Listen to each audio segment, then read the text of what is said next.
नेत्रम रघुवंशनाथम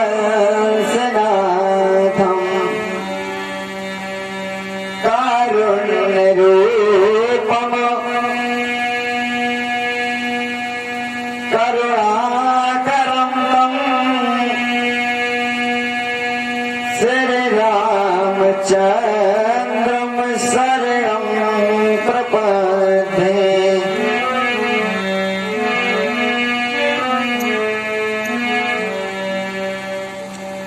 कल की पावन कथा में आप सभी ने भगवान के वनवास की कथा श्रवण करी।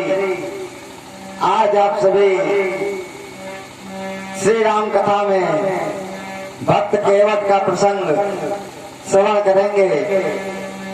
भगवान कल की कथा में श्रृंगवेरपुर में विश्राम कर रहे हैं।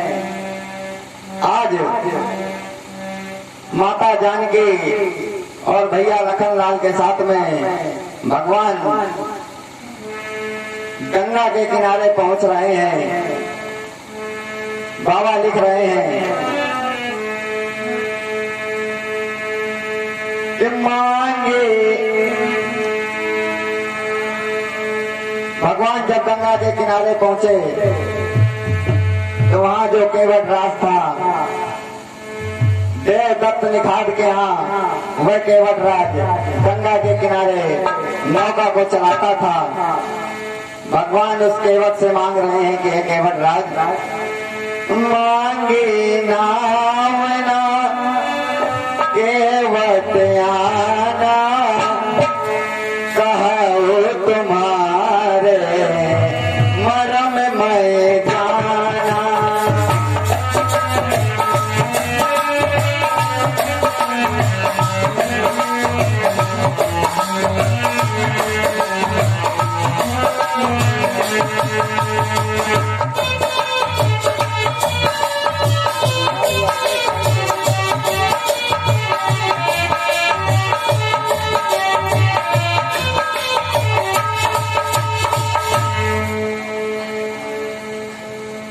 इसी संदर्भ में हमारे इस कार्यक्रम के आयोजक जो युवा शक्ति संगठन संस्था है यहाँ की, उस समिति को भैया रघुराज यादव जी ग्राम गोसरा आपके द्वारा 501 मुद्राओं का सहयोग इस धार्मिक आयोजन में किया जा रहा है।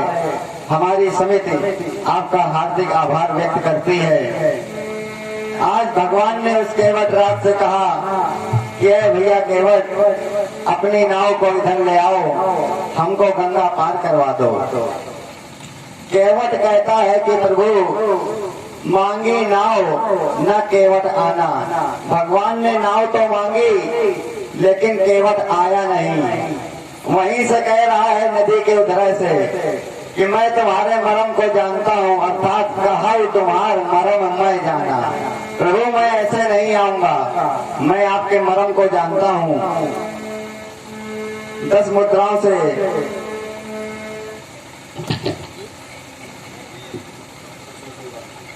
बड़ी बकौली से आए हैं भैया राघवेंद्र। आप राघवेंद्र सरकार की ही कथा में अपनी भेंट लगा रहे हैं। भगवान दया करेंगे, कल्याण करेंगे। केवट कहता है कि प्रभु मैं आपके मरम को जान रहा हूँ। भगवान ने कहा कि अरे भैया आप ऐसा कौन सा मरम जानते हो, जरा हमको भी बतलाओ। वह केवट कह रहा है कि सुनो सरकार, अगर आप पूछ रहे हो तो श्रवण करो कि अच्छा सरकार पूछते हो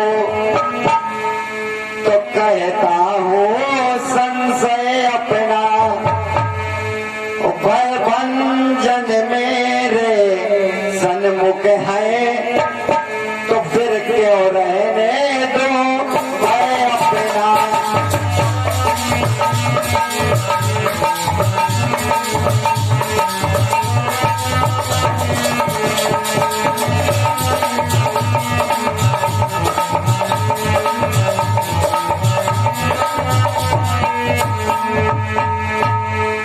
कहता है कि प्रभु अगर आप पूछ ही रहे हो तो फिर मैं बतला रहा हूँ, फिर मुझे किस तरह का भय है। आज वह केवट कह रहा है कि प्रभु, मैं जो आपका मर्म जानता हूँ, जहाँ तक मैंने सुना है कि छुअत शिला भई नारी सुहाई, आपने अपने चरणों का स्पर्श उस शिला पे करवा दिया था, तो वह शिला नारी का स्वरूप ग्रहण करके खड़ी हो गई थी। इसलिए प्रभु, मैं आपके मर्म को जानता हूँ, कहीं हमारी ये नैया ना नारी बन जाए। उदर निमित्त का साधन है प्रभु, अगर ये नारी बन गई तो घर में रोजी रोटी कैसे चलेगी। एक नारी तो घर में पहले से ही है, अगर ये दूसरी नारी तैयार हो गई तो अबे एक ही करवाला में पड़त है, फिर तू करवा कहाँ से ही है। एक है हमारे प्रभु, ऐसा ना करो, क्योंकि जब घर में दो नारियां हो जाती हैं तो घर में विवाद की जड़ तैयार हो जाती है। सौत का डर बहुत बुरा होता है। एक सज्जन बाजार में गए, उस समय दर्पण का अर्थात शीशे का नया नया दौर आया था, कोई जानता भी नहीं था कि ये क्या चीज है। वह सज्जन बाजार में पहुंचे, उन्होंने उस दर्पण को खरीदा, देखा कि उसमें जैसे हम है वैसा ही एक मनुष्य और घुसा हुआ है। उससे बात करने लगे, अरे भाई जी, आप तो बड़े अच्छे लगते हैं, आप तो कुछ खाते भी नहीं हैं, जैसे हम बोलते हैं वैसे आप बोलते हैं। उसी दर्पण से वह मनुष्य बात करने लगा, ले आता है घर पे। अब प्रतिदिन जब दोपहर में अपने दिनचर्या से निवृत्त हो जाए, उसी दर्पण से बैठ के आंगन में बात करे। 2-3 दिन तक ऐसा ही चलता रहा, क्योंकि नया नया आया था, जानकारी थी नहीं लोगों को। एक दिन वह किसी कारणवश बाहर चले गए, उनकी श्रीमती ने उस दर्पण को जहाँ वो रखते थे बैग में, उससे निकाला, देखा कि देखे जरा ये किससे बात किया करते हैं, क्योंकि उस स्त्री को सौत का डर हो गया था कि किससे बात करते हैं। आज उस स्त्री ने भी उस दर्पण को देखा, क्योंकि वो दर्पण था तो उसमें स्त्री दिखने लगी। उस स्त्री ने सोचा ये आज दूसरी लग रहा है, ले आए हैं अपनी पत्नी, उसी से वार्तालाप करते हैं। आज उस स्त्री ने उस दर्पण को पटक दिया, वह तो दर्पण था वह टूट गया, क्योंकि उसको सौत का डर था। महाराज लिखते हैं कि सौत का डर कैसा होता है कि है मौत बुरी लेकिन अच्छी, जो एक बार ये आती है, मौत से सौत 100 तरह बुरी, छाते दिन रात जलाते हैं।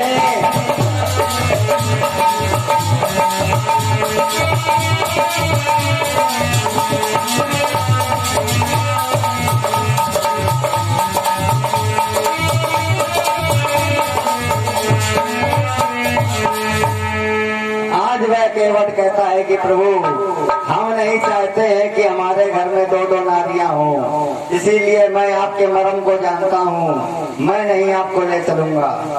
और प्रभु, मैंने सुना है कि जिनके घर में 2 रानियां हुई या एक से अधिक रानियां हुई तो उनकी दशा क्या हुई। स्मरण करवा रहा है वह केवट भगवान राम को कि प्रभु, महाराज उत्तानपाद की 2 रानियां थी, तो परिणाम क्या हुआ, ध्रुव को वन जाना पड़ा था। और महाराज आपकी भी 3-3 माताएं हैं, महाराज दशरथ की 3 रानियां हैं, तो परिणाम आप सामने देख रहे हो, वन में घूम रहे हो। एक है मारे, हमका कोई नारी ना दे प्रभु, हम अकेले ठीक है, स्त्री पर्याप्त है।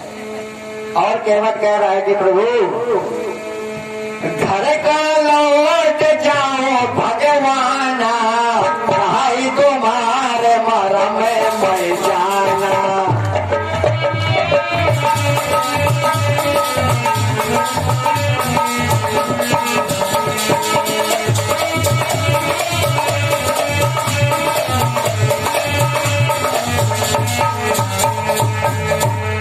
कहता है प्रभु, आप घर पर लौट जाओ, हम आपके मर्म को भली भांति जानते हैं।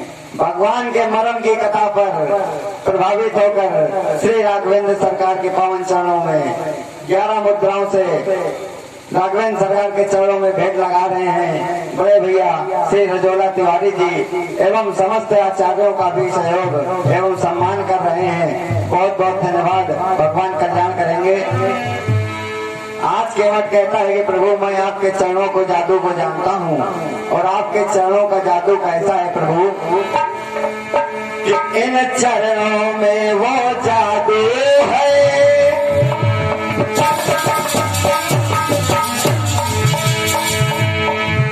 इन चरणों में वो जादू है। सुन दिल ये दहल जाता है। छू लेते हैं यदि पत्थर को नारे में बदल जाता है। नारी में बदल जाता है। नारी में बदल जाता है। इसलिए प्रभु मैंने आपके महत्व को समझा है कि ये नैया ना नारी में बदल जाए। इसलिए प्रभु हमसे ये चतुराई ना करो। भगवान बार बार विनय करते हैं कि अरे भक्त ऐसा मत करो, हमको उस पार पहुंचा दो। और इसी संदर्भ में 10 मुद्राओं से सर्वनदाता भगवान श्री राघवेंद्र सरकार के चरणों में भेंट लगा रहे हैं। भगवान दया करेंगे। 51 मुद्राओं से गोपाल यादव भगवान के चरणों में भेंट लगा रहे हैं। भगवान दया करें, कल्याण करें। भगवान बार बार विनय कर रहे हैं कि भक्त केवट मुझको उस पार पहुंचा दो। केवट कहता है कि प्रभु मैं पहुंचाए तो दूंगा, लेकिन शर्त है वो आपको करना पड़ेगा। और केवट कह रहा है कि प्रभु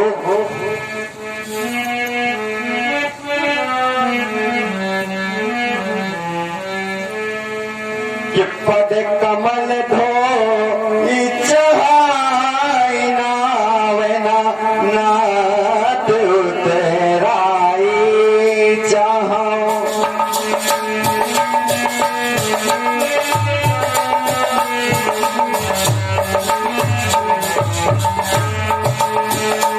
पद कमल धोई चढ़ाई नाथ नाथ उतराई चाहो।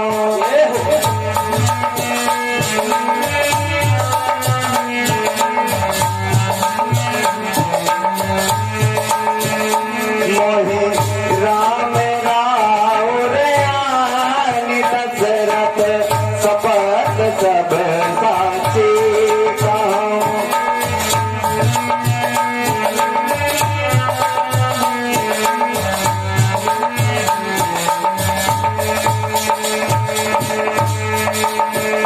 बरु तीर मारहि लखन जब लगे मैं न पाऊँ बखारियों तब लगन तुलसी दास नाथ न कृपाल कार उतारियों।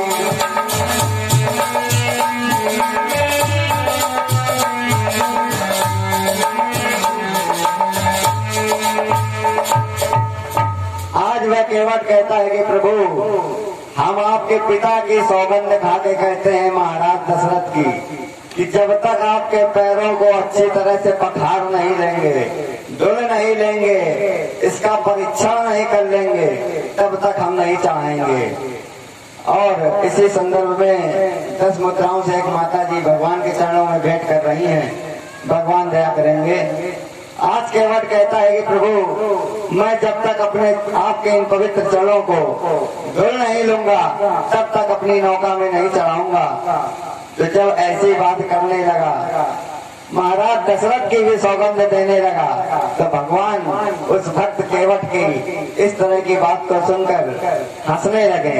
बाबा लिखते हैं कि सुन केवट के बैन प्रेम लपेटे अटपटे देह से करुणाएं चितई जान के लखन तन। केवट के वचनों को सुनकर भगवान मंद मंद मुस्काने लगे। भी हंसे करुणाएं हंसे, पहले मुस्काए फिर भी हंसे, ज्यादा जोर से हंसने लगे। और जहाँ पे सीता और लक्ष्मण खड़े थे उनकी तरफ देखकर मुस्कुरा रहे हैं, कह रहे हैं कि देख रही हो जानकी, ये अद्भुत भक्त मिला है हमको आज। सज्जनों, भगवान हंसे क्यों थे और जानकी लक्ष्मण की तरफ देखकर मुस्कुरा क्यों रहे थे? ये केवट कौन था? आज माता भवानी ने भगवान शंकर से प्रश्न किया कि अरे हे महादेव, ये केवट कौन था? इसकी कथा जरा समझाने का मुझे दया कीजिए। भगवान बता रहे हैं कि अरे हे पार्वती, कालांतर में यही केवट क्षीर सागर में कछुआ के स्वरूप में निवास करता था। भगवान श्री विष्णु के चरणों का स्पर्श करना चाहता था। तब कभी माता लक्ष्मी के द्वारा ये फुसका दिया जाता था और कभी श्री शेषनाग फुसकार मार देते थे, जिस कारण ये कछुआ भगवान के चरणों का स्पर्श नहीं कर पाया। किंतु भगवान अपने भक्त के मन की बात को समझ जाते हैं। भगवान ने मन ही मन समझ लिया और उस कछुए से कहा कि अगले जन्म में तुम देवदत्त निखात के यहाँ जन्म लोगे और गंगा में तुम नौका को खेया करोगे। जब मैं वनवास के समय आऊंगा तब तुम अच्छी तरीके से मेरे चरणों को धुल लेना। आज लक्ष्मी और माता जो लक्ष्मी सीता के रूप में है और शेषनाग जो लखनलाल के रूप में है, उनकी तरफ देख के भगवान हंस रहे हैं कि वो सतयुग में तुम लोग उसको हुस्का देते थे, तब तो वो स्पर्श करने के लिए आता था और आज कह रहा है कि धुलबे ओके बाद पीबे और तुम दिखिया वैसे। इसलिए भगवान हंस रहे हैं। माता ने कहा कि हे प्रभु, अगर बार बार भगवान ऐसे ही विनती कर रहे थे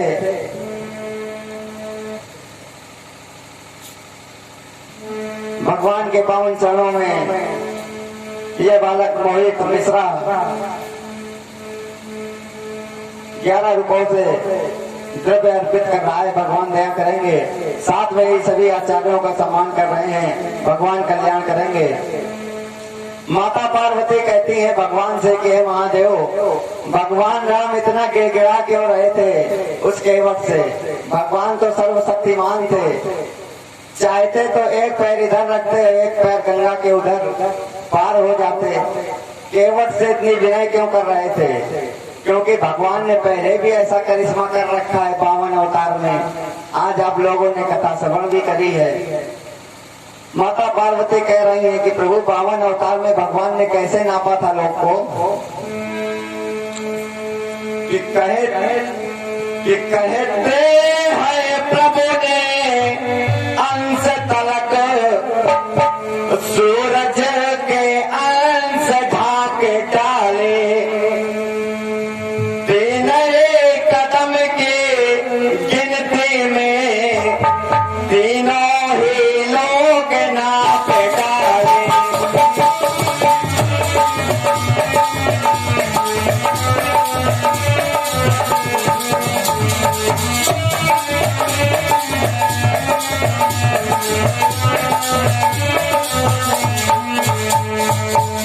अरे प्रभु, ये तो वही विष्णु के अवतार थे जिन्होंने 52 रूप में 3 कदमों से इस सारे ब्रह्मांड को नाप लिया था।